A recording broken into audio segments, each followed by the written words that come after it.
Pertanyaannya, apakah GoPay termasuk dalam riba? Karena kita harus top up seperti pulsa namun mendapatkan diskon. Kemudian bagaimana hukumnya untuk uang elektronik seperti e-money yang kartu flash dan sebagainya? Syukran. Allah barik fiik. Ini sempat ramai ya di medsos kan ya. Masya Allah. Dan sudah saya jelaskan rinciannya di buku Harta Haram Amal Kontemporer cetakan ke-15 tentang hal ini.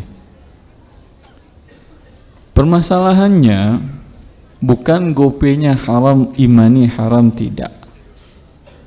Tapi bila ada tindakan dari salah satu pihak yang melanggar syariat Allah, ketika itu ini menjadi haram transaksinya. Jelas itu? Bukan ATM haram, kartu kredit haram, tidak. Tapi ketika ada persyaratan-persyaratan dalam kartu itu yang melanggar syariat Allah, maka dalam transaksi itu menjadi haram. Bila tidak mungkin dipisahkan sama sekali, pasti akan ada, berarti haram dia sama sekali. Mutlak haram. Paham ini? Kembali kita ke permasalahan GoPay. Ya. GoPay tadi kan Anda deposit uang. Ya atau tidak? Deposit uang ini artinya apa? Akadnya apa? Meminjamkan, bukan beli jasa dia. Karena belum ada transaksi jasa, baru ngirimkan uang. Ketika masuk ke rekening perusahaan GoPay tadi, sudah bisa nggak dia gunakan uangnya? Itu dia akad pinjaman, bukan akad jual beli jasa. Kalau jual beli jasa seperti pulsa, tidak deposit namanya, langsung dibayar pulsa. Atau Anda beli tiket pesawat 3 bulan sebelum berangkat, deposit namanya, atau beli tiket namanya, tidak deposit namanya.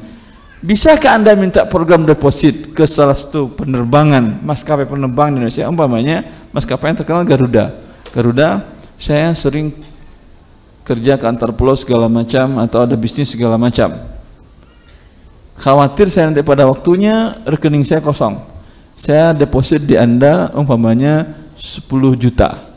Dia bilang, Bapak beli tiket kemana? Belum ada, beli nanti. Pegang 10 juta, besok saya beli tiket umpamanya ke A, kota A, berkurang uang saya. Besok saya beli kota B, berkurang uang saya. Bisa nggak di Garuda? Bisa atau tidak?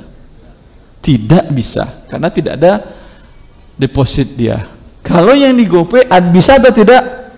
Dan itu memang yang diinginkan. Karena semakin banyak orang deposit, uang semakin banyak bisa diputar, dapat modal. Jangankan masalah permodalan, masuk saja uang ke rekening dia, kalaulah di bank riba ataupun di bank syariah, ada nggak bagi hasil ada pertambahan? Ada atau tidak? Ada. Andai umpamanya ada 1 juta orang deposit 100.000, berapa miliar itu? 1 juta kali 10.000 berapa?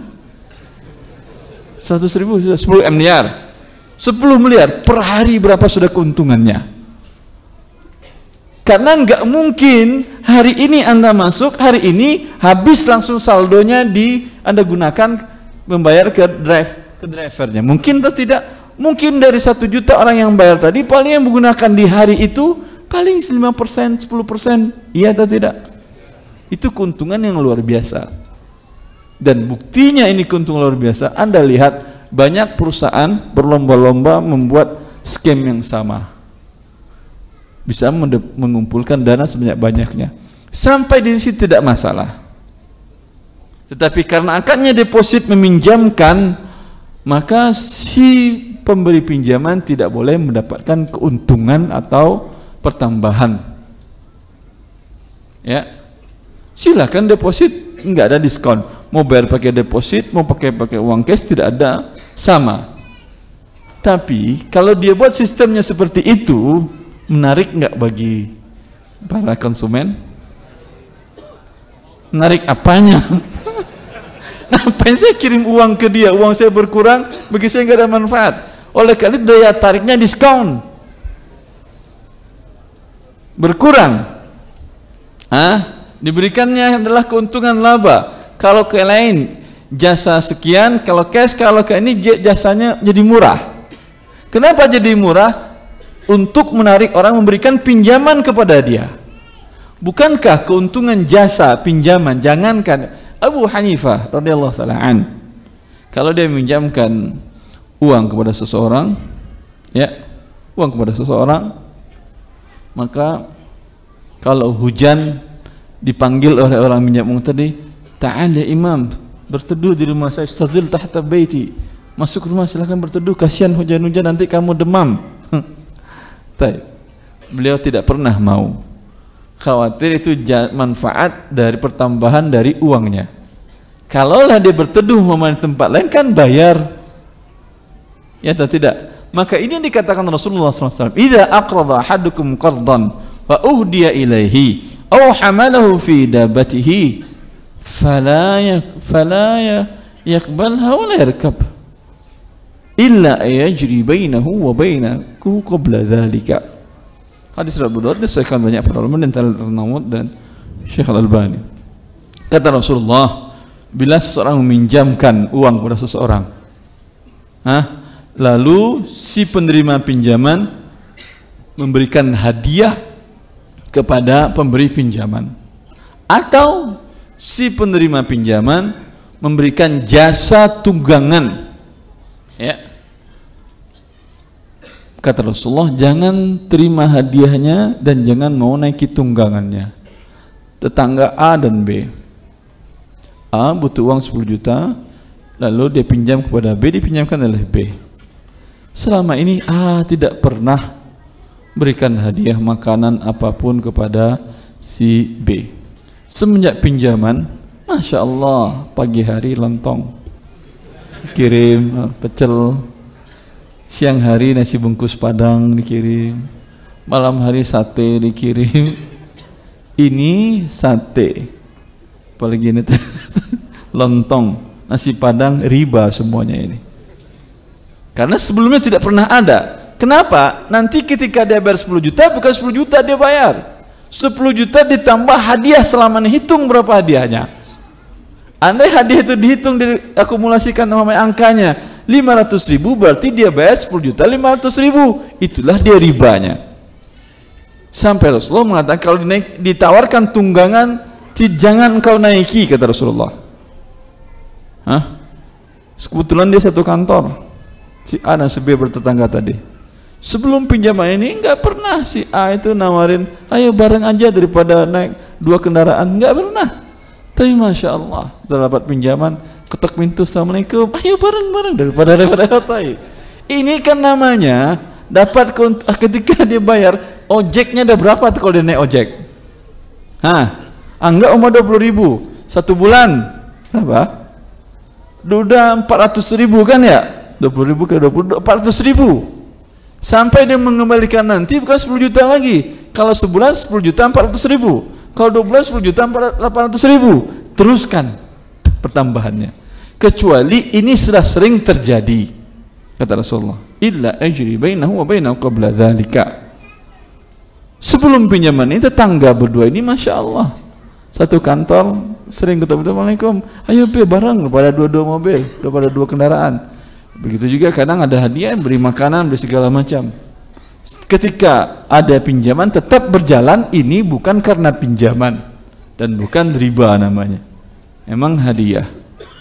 Paham ini? Untuk GoPay tadi gimana? Pernah Anda dapat diskon tanpa deposit tadi? Pernah? Tidak ada. Maka ini adalah riba. Begitu juga ketika Anda bayar dengan kartu, umpamanya salah satu toko retail kan Anda mengeluarkan kartu A, kartu B, bayar deposit uang di situ, ada kan ya? Ada nggak penawaran mereka ketika Anda membeli barang mereka, Pak mau bayar cash atau pakai kartu? Kalau pakai kartu e-money ada diskon, pernah nggak?